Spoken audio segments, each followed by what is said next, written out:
guys. Good morning.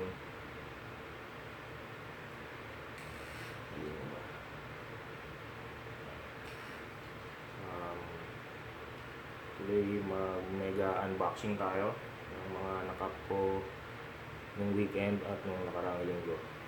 Syempre, unang-una, ang pinaka-importante sa lahat,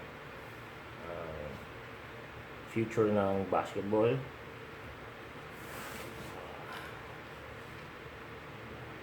Nike Adapt.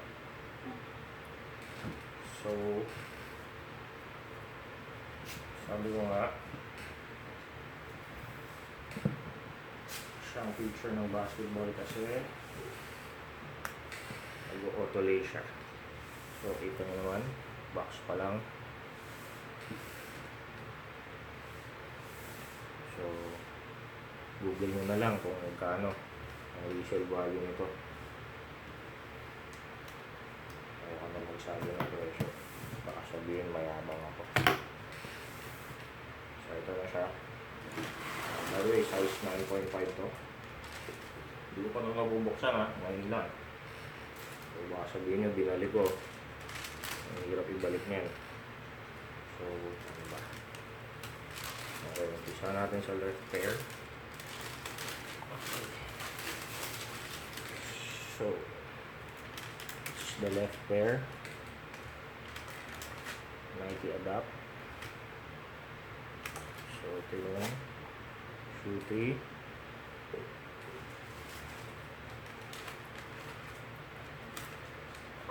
Hirap. See? Hindi ko alam kung paano bubuksan to. Wala pa akong idea, hindi ko pa nababasa yung manual.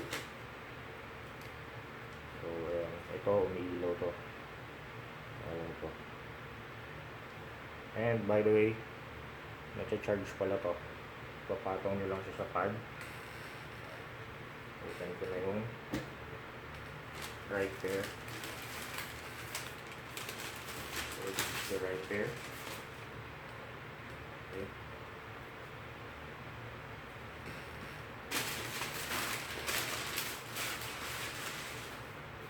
And paano siya sina-charge? Papatong nyo siya dito. Nakita nyo yan, dalawang bilog. So, siguro din nyo. And then ito nakasaksa. So, buksan natin ito. Paano ba ito? Yan, ito yung pad. Then, ito yung charger.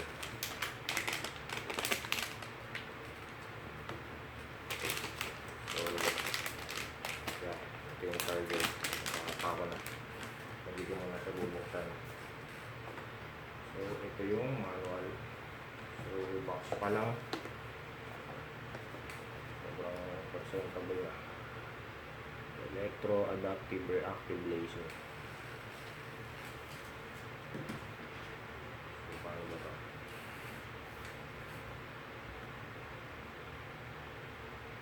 Push and hold on the button on the side of the shoe for 1 second.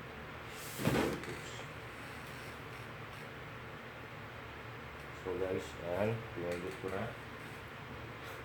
Grabe. Grabe. Damn! Ang tindi nito. See? Tumutunog. Narinig nyo ba? Damn!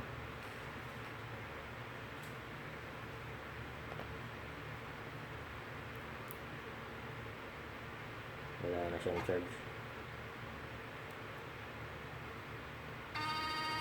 Damn! Woo! Damn!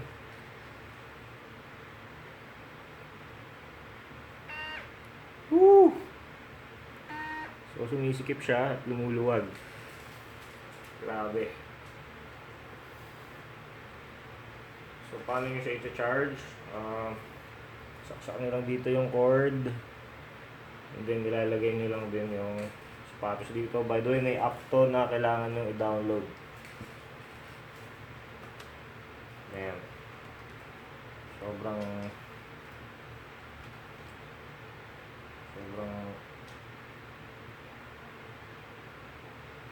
ewan ko, parang caveman dito. Sobrang advanced yung technology, grabe.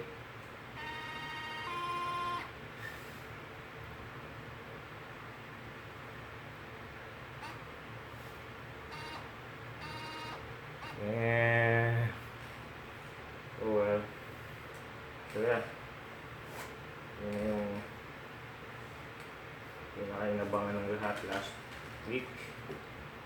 Ang Nike Earl Adapt, the future of basketball shoes. So ayan. See? So pagpasensyahan nyo na kung medyo low quality yung video. So ayan. Hindi ko siya charge. So there you go. The future of basketball. Self-lacing. So walang sintas ha. Kasi nyo, dito na visible. So wala talaga. As in, humihigpit at lumuluwag lang siya pag pinipindot yung button. Again, isa pa. Saka, nakakatuwa.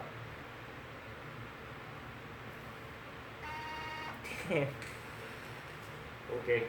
So, that's it. So, balikin na muna siya. So, ibang klase. Grabe yung Nike.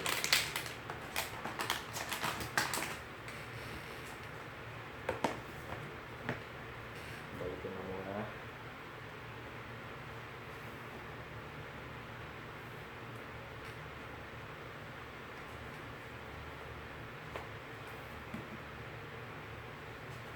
Ito. Sabi ko. Suwabe. Paano ko? Ignorante ako. So,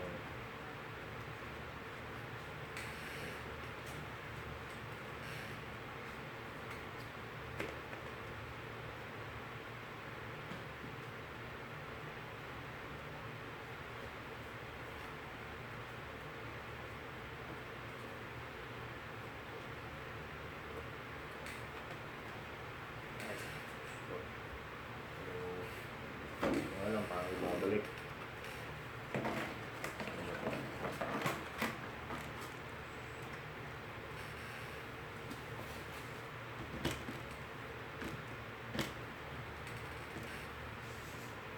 So, mamaya, kukuha ko pa ito ng picture para mai-post ko sa FB Live at sa Instagram. So, ayan, B-roll muna tayo. Pasensya na, manual. Yung isa pa lang. Okay. So, ano ba tayo babalik? Hirap.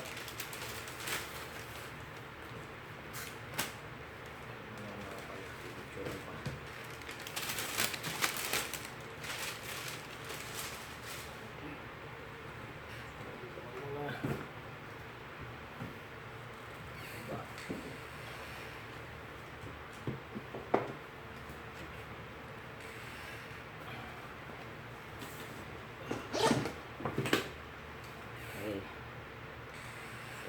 So, pinost ko ito last week. Second pair ko na to. Ito hindi ko pa nabubuksan. Tinignan ko lang kung kompleto to.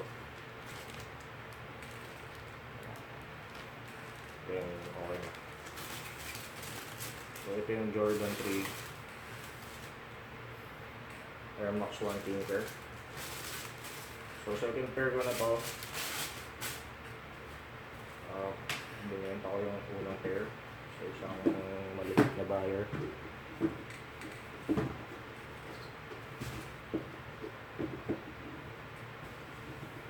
So yeah, kinuha niya yung itsura ng Air Max. So as you can see, suede. And then ang maganda dito, meron siyang removable swoosh or interchangeable. So, pwede mo siyang pagpalit-palitin. Gamit to. Yung mga swoosh natin, may cement, may red, may gray, reflective, and off-white yung kulay. So yan, tatanggal yan, dalawa, left and right. So yeah, the hang tag, and then extra lace. So birang-bira sa Jordan 3 may extra lace. So again, removable. Pagkita natin ang cement. So ayan, angas. So yan, Nike Air yung logo, then Jumpman logo sa tang, and signature ni Tinker Hatfield. So yan, sobrang angas. So hindi na ako magpo-post ng picture nito, na-post ko na ito sa Instagram and sa FB. So nakita ko lang siya ng buo. Sobrang astig na itong pair na to. So hindi ko alam kung for keeps or for sale. For sale, wala na. So yeah.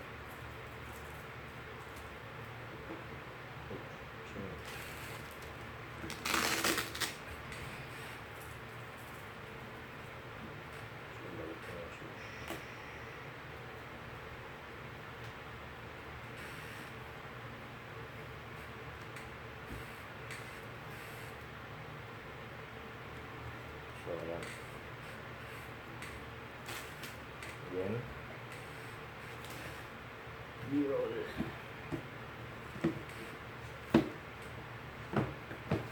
Size 9.5, size square. Pilitin natin siya. Jordan 3, Air Max 1, or Air Max Tinker Hatfield. Okay. So yeah. Gusto natin sapatos. So doon naman tayo sa iba. Kakabalahan ko. Ito galing US. Hindi sa unboxing. Galing na sa plastic. So yeah. We got 3.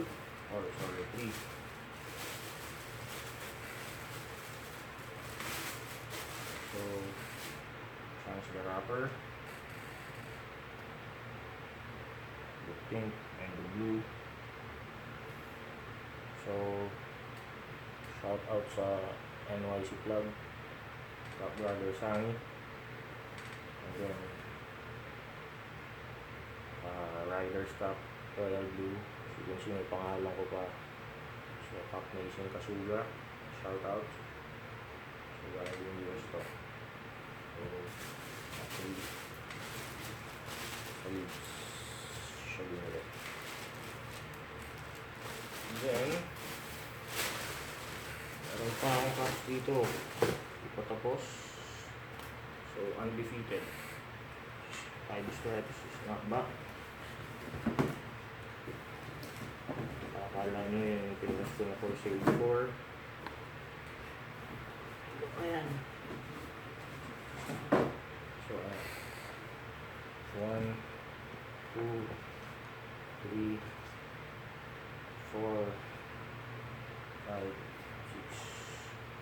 So, ba't ang dami? Hindi ko rin alam. Pero undefeated yan. Black, white, 5 stripes. Sobrang lupet. So, yeah. Baka tumaas yung value. So, lanak pag tumaas. Yung last.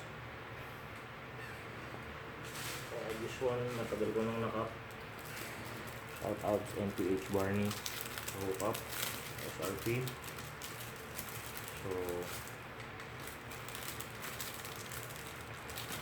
siguro may idea na kayo. Rasta Club to. Pero hindi ordinary ang Rasta Club to, mga brother, mga hombre. So, yeah. Off-white by Virgil Abloh. So, collab siya ng Rasta Club. So, yes. That's it. Mga nakat ko this weekend and last week. So, resibo. Look off. legitimacy. So that's it guys. Maraming salamat. Sana makapag-post din ako sa YouTube.